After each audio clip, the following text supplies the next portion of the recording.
All right, greetings from Las Vegas and welcome to Week 7 of the pro football season. Quick question, what do Jalen Hurts, Brock Purdy, and our fat Jack have in common? I'm almost afraid to find out. Beat the Odds starts right now. From our Las Vegas studios, this is Beat the Odds, sponsored by Superbook Westgate Las Vegas.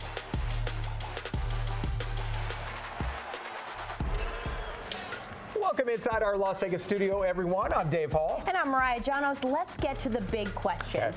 What do Jalen Hurts, Brock Purdy, and Fat Jack all have in common? What? 2 of the 3 look good in tight pants. Is Jack testing that? Oh, boy. Okay, yep, you're right on that. 2 of the 3. All 3, though, have been red hot, and all 3 saw their long winning streak snapped. What a weekend. Yeah, that just means they can all start a new streak this week. We'll have Jack and Teddy's best bets later in the show. All right, also coming up, the boys will look ahead to the Week 7 games and which good teams are live underdogs this week. Plus, Brandon Marshall is back to talk about tanking and what that really looks like in pro football. All right, so let's get to it. Thanks, Mariah. Back with the boys. We mentioned some of the shockers right off from last week. Philly loses, San Fran loses, and Jack, your hot streak. Look, it's got to end sometime, right? Apparently it does, and it looks so good for the first quarter or so, and then everybody stops scoring. And you're right. We talked about the anatomy of losing with those undefeated teams, and at least with Philly, that's exactly what happened. Lots of turnovers, and it happens in the league. That's why we all know about the 72 Miami team. Yep, no doubt. They're pouring champagne as they do all the time. Teddy, what are some of the things you're talking about from last week? Sure, and it's definitely worth noting, even with the loss last week, Jack, we're talking 8-2 against the spread over the last 5 weeks with the best bets at the end of the show. So we're getting the job done, even if we're not perfect. And when we talk about teams that aren't perfect, no team in the league is going to be perfect. We saw that from San Fran and Philly last week, taking first losses as favorites, and neither one played well. It happens.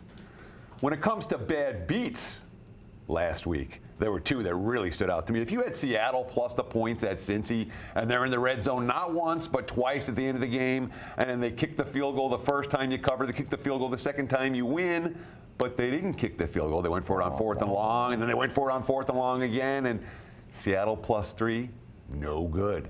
Same thing with New England plus 3 in Las Vegas right here. They're down by 2. All you have to do is not have a safety on the end of the game after a punt pins you deep, and oops, New England backers, instead of losing by 2, they lose by 4.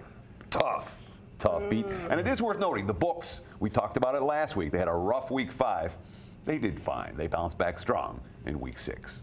Yeah, big week for the books. And, the inconsistency at coaching has been the thing that's jumped out to me. And the most shocking thing right now has been the fact that we have teams that are seemingly have very good coaches and at least some quarterback, and they're so bad versus, straight up and versus the number. We talk about Denver. We talk about New York, the G-men. We talk about New England. I mean, Denver brings in Sean Payton. We knew there were issues at quarterback, but we know we're going to have the worst defense in the league, or one of the worst.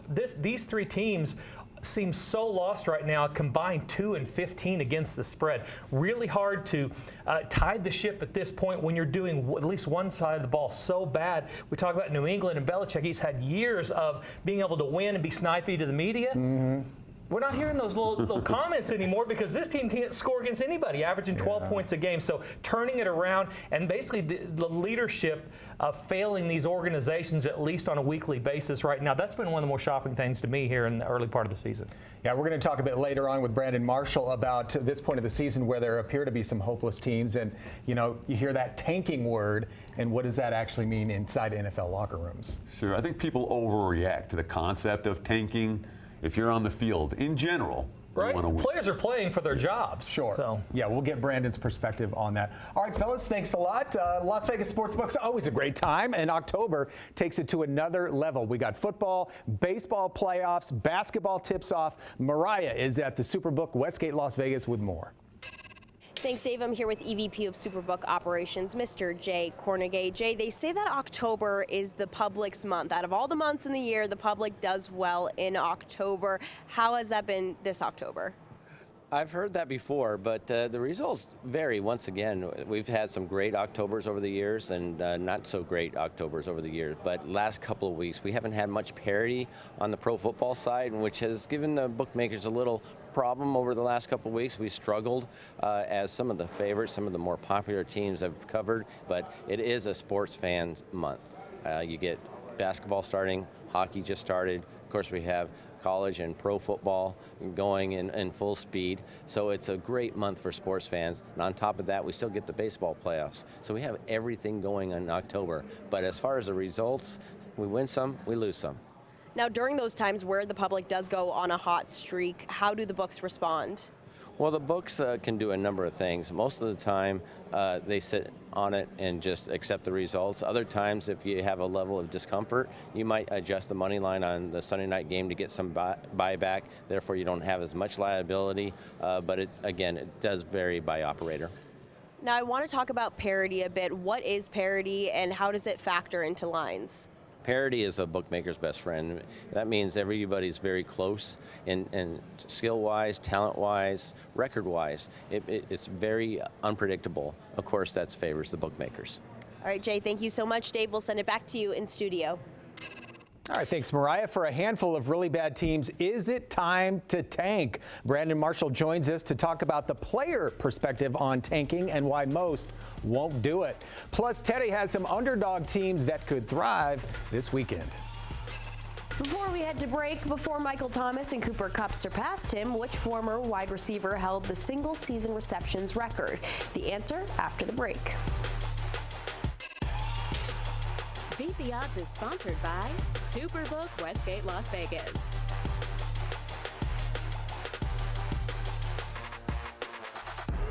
Welcome back. Before we went to break, we asked you, before being passed by Cooper Kupp and Michael Thomas, which former wide receiver held the record for most receptions in a single season? The answer, Marvin Harrison, who had 143 receptions during that 2002 season with Peyton Manning. And of course, his son now a top prospect at Ohio State. Hey, welcome back to Las Vegas, home of buffets, blackjacks, and Beat the Odds. In fact, scan that QR code right there and head to our website, beattheoddstv.com. Well, let's welcome back in our champ. Brandon Marshall got himself a ring with Peyton Manning and Denver back in the day. Brandon, as always, good to see you. Well, yeah, I mean, it is kind of. I'm feeling old now. Oh, man. It is about 8 years I dropped it back in the day on you, didn't I? I apologize. I'm so sorry for that. Let's talk about something that a lot of fans talk about, tanking. Okay. All right, it's week 7 now. There's a lot of really pretty hopeless teams out there. Yeah. Like, as a former player, did tanking ever come up when you guys, let's say you were having a bad season with one of your teams? Never. You know, in the locker room, the players never talk about tanking because at the end of the day, we don't care about the next draft picks, right? We're just trying to solidify ourselves to either get our next contract or stay on the same contract that we have. So tanking is not a thing in the locker room. What about, and I'm just throwing this out here, you know, maybe a coach says, hey, fellas, I'm going to start this guy over this guy this week. And they're not saying, hey, we're tanking, but you guys in the locker room realize you're not putting your best guys out there. Have you been in that kind of situation? Oh, absolutely. That's where it can actually start to rear its head. You know, if a coach puts a player on IR or if they decide to trade certain people, if they release people, now we're wondering, right, our attenders are up, like, what's going on? Right. Are we really trying to win? Clearly not, because this person would be on the field. So as far as tanking goes, that could happen in the higher ups. Yeah, and that's out of your hands, obviously. Yeah, right. Well, let's talk about some great players who are on not so great teams. Here in Las Vegas, Max Crosby, the guy's unblockable. Yeah. Great player. You know, you got a Derrick Henry in Tennessee, a Saquon Barkley with New York. Yeah. You know, what's it like to be a great player on a team that feels like it's really not going anywhere? Oh, I guess, to be honest, it really depends on the player. It depends on who they are, right? You know, like a Devontae Adams, who's not necessarily happy in Las Vegas, right? You know, is he disgruntled enough to speak out in the media? Is he more behind the scenes? Will he just reach out to his agent and say, hold on, get me out of here? You know, depending on what type of player he is. Justin Simmons is another one in Denver, great player. I've heard, you know, rumblings of him maybe getting traded to Philly. So it's like, okay, you know, what happens when you are a great player on a bad team? You know, what do you do about it? Do you just sit back and collect your check? Or do you say, I want to get out of here and win the championship? But I guess that's what makes you a great player is you're not one of those, hey, I'm just going to collect my check kind of guys. Yeah, now you're competitive. competitive. Yeah. All right, Brandon Marshall, as always, thank you, sir. Well, there are some good teams catching points this week. Let's bring in Teddy with some dogs who could be barking. Yeah, I want to talk about 3 teams that are quality teams catching points this week in pro football. Let's start with Miami as an underdog in Philadelphia. Philly's got a banged up secondary, and that's probably not what you want going against the most explosive, dynamic, pass-catching group in the league. It is worth noting, however, Miami, from a strength of schedule standpoint, they've been feasting on the weak. Their one game against the strong was not pretty. Detroit's another quality team catching points this week at Baltimore. And they're a really interesting story. Dan Campbell, 28-12 against the spread. The single best head coach against the point spread in recent history. He's been a real money-making machine since he arrived in Detroit. If they win this game, my hunch is next week, they're not going to be undervalued anymore. And let's talk about L.A. The Bolts catching points at KC. I know they lost to Dallas on Monday night with only by a field goal. And we've seen every game this year from the Bolts decided by less than a TD. KC's an under team now. They're not blowing teams out. This has been a tight divisional rivalry. LA might be worth a look on Sunday. Okay, those are 3 games I think everybody would want to watch. Jack, you found some games you may not want to watch, but you might want to bet on. Yeah, he's living in the middle where we have teams that are pretty good and people want to watch. I prefer to spend my time in the gutter. I mean, down there dwelling amongst the trash, trying to pick up some cans or something. We know that. And this week, again, last week we talked about the anatomy of undefeateds that could lose and what it would take. And actually both of them were right. Played under in both, and they ended up both losing. This week we're going to go to the bottom. I call it the murder she wrote, but it's basically when you would turn on Gilligan's Island or anything else other than what's on if you only had one game to watch. And you're getting that a couple spots here. This Denver-Green Bay game and Washington and New York. Both of these games don't expect a lot of offense. New York has been averaging only 11.5 points a game. Green Bay's not Miami offensively, so this team can't throw it down the field. Love's had a lot of trouble connecting with his receivers when they run go routes. So let's look under the total, which makes the dumpster even that much more enjoyable. 3 and out, punt the ball away, clouds of dust, and no points. So I like under in the Denver-Green Bay game and also Washington and New York. So you hold your nose. You're not watching it. Maybe go mow the lawn, take the dog for a walk. Yeah, go to a store and get a Coke or something. You're not going to sit around and watch this game. But the money spends exactly the same if you can get on the right side of these. Now, is there a TV show from this century that you can reference instead of Murder, She Wrote? I'm telling my age for sure. Island? Yeah, I'm going back all the way back to Love Boat and stuff too. I like it when there's only one game on. This applied. Well, all classics, no doubt about it. All right, good stuff, guys. Well, up next, it's Teddy's favorite segment, the player prop. He is undefeated so far this season. So see which player the boys are going to debate this week. That's next. Before we take a timeout, in October of 2004, which team broke the league record for most consecutive wins, including playoffs, with 19? The answer after the break. You're watching Beat the Odds, sponsored by Superbook Westgate, Las Vegas. Welcome back. Before the break, we asked you in October of 2004 which team broke the league record for most consecutive wins with 19. The answer, New England. They beat Miami to extend their win streak to 19 games, including the playoffs, breaking the league record. All right, so we know being responsible isn't exactly in Jack's wheelhouse, but in order to be involved in sports betting, you have to be at least a little bit responsible because things can get ugly fairly quickly. So Jack, let's start with you. We're going to talk about responsible gaming here. When do you know that you're on the wrong side of a wager, and how should you respond in those situations? Yeah, there are some red flags that you have to be aware of when they come up. The first time I came out to Las Vegas, then I was dating my future wife. We stayed at the Tropicana. They wanted us to gamble 3 hours a day. I said, you go check in. I'm going to look at the parrots. We were broke before we got our room keys. That is a red flag, because then she comes back and says, what are we going to do? Well, we're going to have to do something else because we don't have any money. So that can be a problem. There's red flags there. Budgeting, money management, all those type of things, not only in the casino, but certainly when you're sports betting, you've got to apply those principles. Yeah, absolutely. Now, Teddy, Jack just touched on it a little bit. Money management, bankroll management. How should people kind of get started with that? Well, let me start with this. It's so much better now in a legalized, regulated environment where you're not betting on credit like you used to in the illegal global books days, all right? That has changed. And when you're betting money that you've already deposited into account, that takes the pressure of, oh, I'm getting into debt. Oh, I have to double and triple up to make rent this month, that people get into real trouble with. Many bettors have gotten in trouble with. So the lessons learned there is, yeah, when it's money that you've deposited into account, you tend to be a little bit better at managing that money than if you're dealing only with a credit situation. Easier to say than do, but you have to leave emotion at the door in any of this, because that, especially even with these apps, I mean, you have a tendency that when things either go really well, you're going to celebrate and bump things up, or go the other direction and you get irritated and want to get it all back at one time. Those are pitfalls that you need to be aware of up front so that you make sure you don't fall into them. This time of year especially, money management is the key to the longevity. You're going to have losing weeks. It's how you handle those losing weeks will have a lot more to do with your long-term success than everybody's good when they're winning.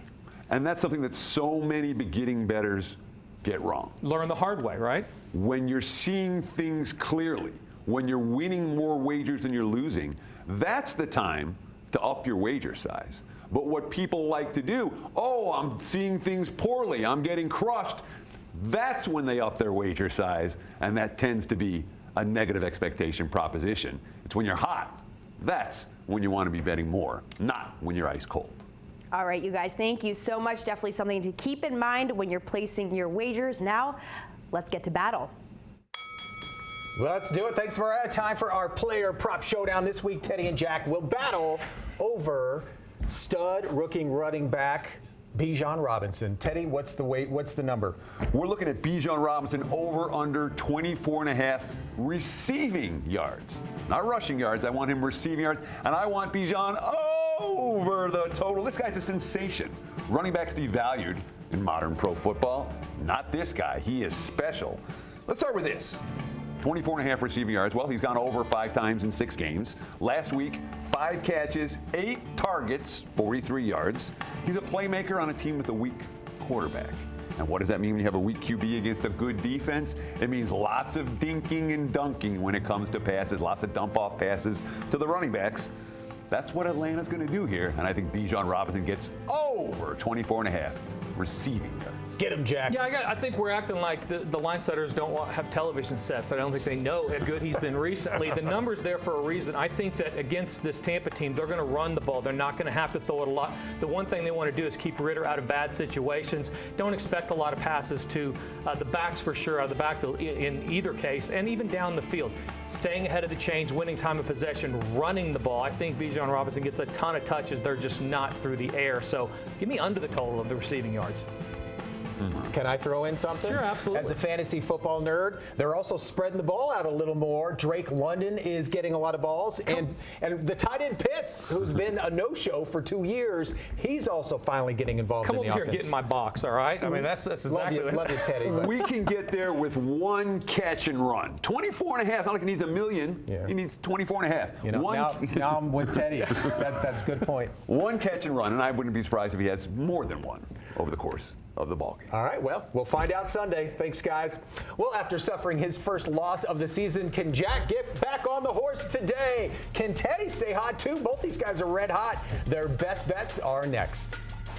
Before we take our last timeout, in 1962, which player set the single-season record for most interceptions thrown in a season by a quarterback? The answer after the break.